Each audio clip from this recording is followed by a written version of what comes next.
Welcome to the Archaeological Society of Delaware's Digging Delaware series.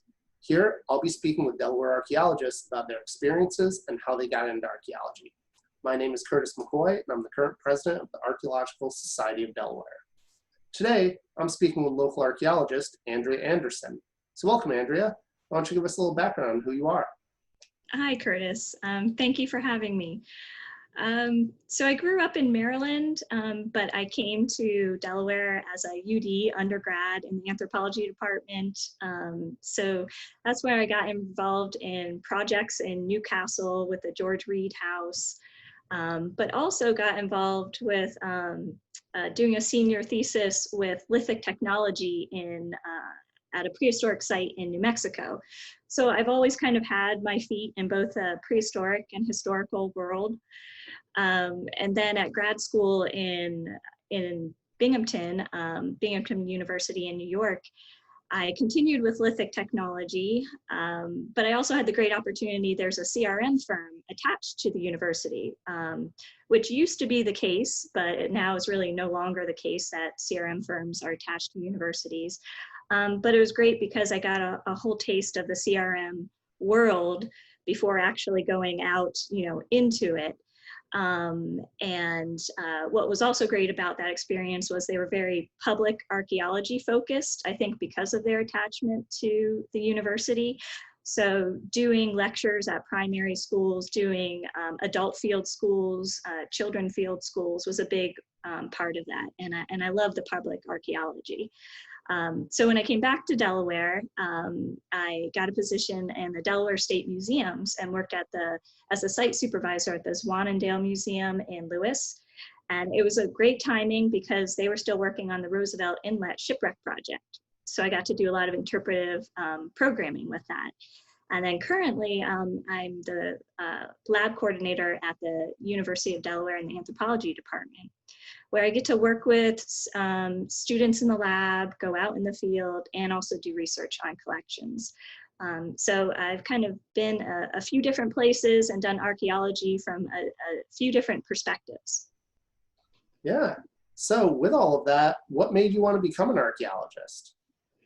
So I think one of my first experiences was in third grade when an organization brought just a dump truck load of soils to our school from a petrified forest. And each student got a big handful of dirt that we got to swish around in buckets of water.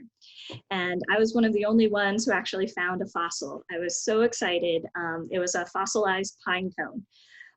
But I think once you've had that taste of discovery of something really old, that you're kind of hooked.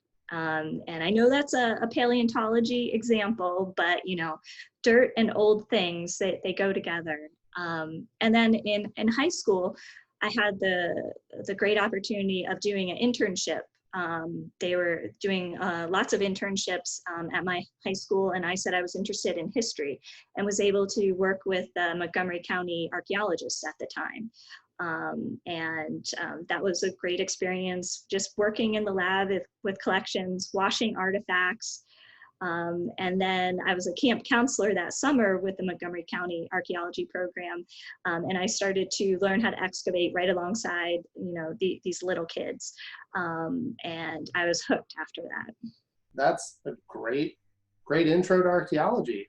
Well, in a minute or less, what's some of your current research? So in the lab, I've been working with prehistoric ceramics and stone tools from a pit house site in New Mexico. In terms of historical archaeology, I've just been wrapping up working with an amazing ceramics collection from the Queenstown site in Maryland, late 17th century. And now have shifted my focus to looking at issues of status at the site, not just the status of the wealthy landowner, but also of the servants there and the enslaved people. And then in addition to that, been working on a on a research project of really trying to understand the Native Americans on the landscape of Wilmington in the 17th century. And this really came from our work in Wilmington at Old Swedes Church that we did a few years ago with students. It's always amazing working with students. And that's really where that project is coming out of.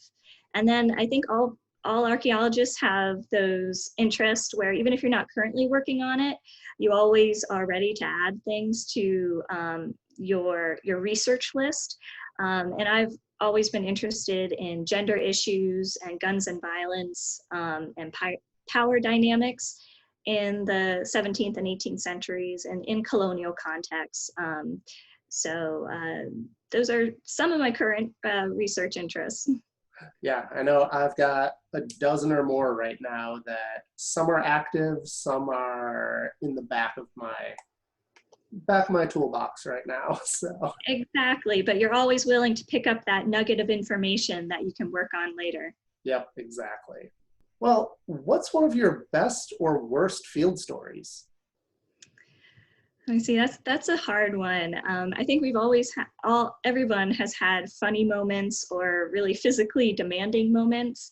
So I won't say a specific story, but I'll just say my best field experiences have been when I'm teaching in the field, working with students, working with volunteers, even working with kids. Have always been some of the most, I guess, eye-opening and exciting things to do, because when you see their discovery, their understanding, aha moments of the technical aspects of excavation as well, it's just a great feeling and great experience. So Andrea, what's one of the coolest things you've ever learned from an archaeological project? So I'll probably have to go back to the Roosevelt Inlet Shipwreck Project. So I was really on the museum side of that at the time, being at the Zwannendale Museum. But at the same time, I got to be part of the archaeological process. I got to go out on the dive boat one of the days. I got to work with the public and museum visitors when they came in, bringing artifacts in that they had just found literally 10 minutes ago on the beach and needed identification for, and then doing interpretive programs for that. It was a really neat to be on the interpretive end of an archaeological project like that. And then that project actually had an amazing kind of foil to it in the De Brock shipwreck. And the De Brock, that was a British warship that sank in 1798, and its salvage project had a lot of controversy with it. And the shipwreck, or the Roosevelt Inlet Shipwreck Project, was conducted very differently, had different material, had different public participation. But the De Brock shipwreck was so legendary in the shipwreck world and in local history, people still came in wanting to understand the De Brock. And it was great to kind of compare and contrast the two projects. Ships, material culture with that. So that was one of the best or my favorite learning experiences. And then one of my favorite recent projects in the lab has been working with this beautiful collection of Portuguese tin-glazed earthenware from the 17th century, again with the Queenstown project. Just identifying, making those connections from Maryland to the Iberian Peninsula. I love seeing those global connections.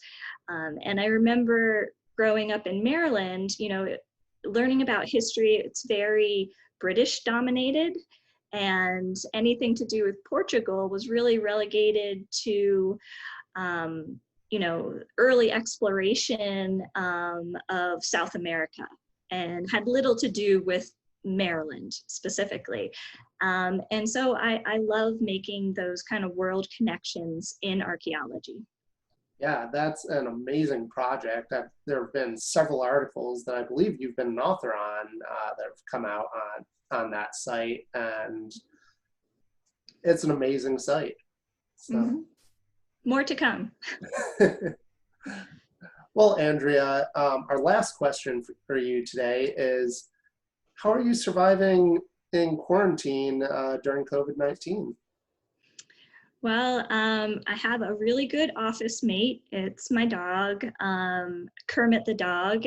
He's an Australian cattle dog corgi mix.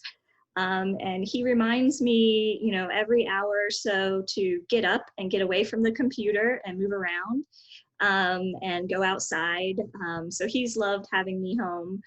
And then it's something just kind of fun that my family has been doing is trying to celebrate the national days of the month. So for example, like Mac and Cheese Day, the National Day of Mac and Cheese.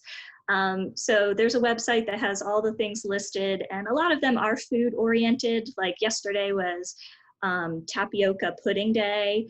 But some of them are activities like I think Mahjong Day is coming up, or disc golf is coming up in a few weeks. Today is National Corn Fritter Day. And I think tomorrow is National Lottery Day, Peach Ice Cream Day, and Tattoo Day. I'm not going to do the tattoo, but it's just a little bit of something silly and creative to kind of break up the monotony of being at home. Yeah, and it's the middle of peach season right now, so Yeah. it's a great time for Peach Day. I think they figured it out that way. Well, Andrea, thank you so much for joining us today. We'll see everyone next time. Thank you.